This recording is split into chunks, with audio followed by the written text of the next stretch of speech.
değildir. Kampüsler sapkınlık yeri değildir.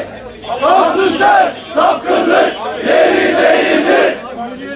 Ahlaksız topluluk Beyazıt'tan defol. Ahlaksız topluluk Beyazıt'tan defol.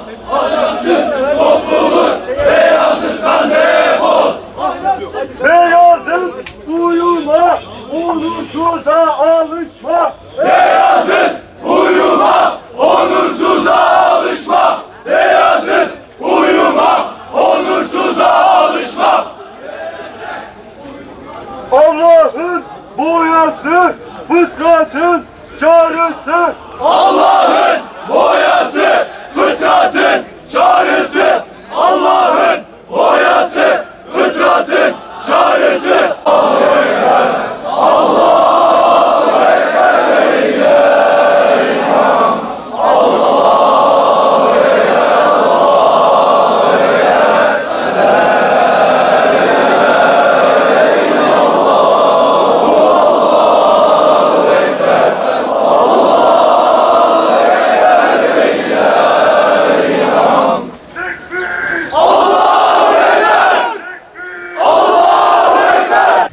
Sakın çete kampüslerden defol. Sapkın çete kampüslerden defol. Sapkın çete kampüslerden defol.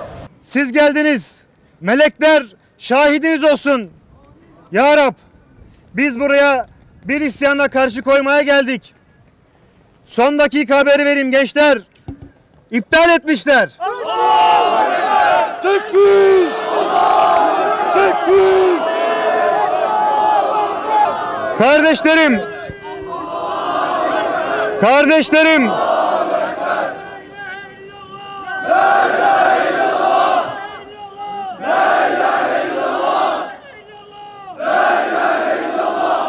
İmanına kurban olayım, imanına. Bize buraya sahip çıkacağız deyince dediler ki babanızın tapulu malı mı? İşte tapu! Tekbir! Tekbir! Bu sokaklar, bu meydan, bu şehir babamızın malıdır. Kimseye vermeyiz. Türkiye İslam'dır, İslam kalacak. Türkiye İslam'dır, İslam kalacak.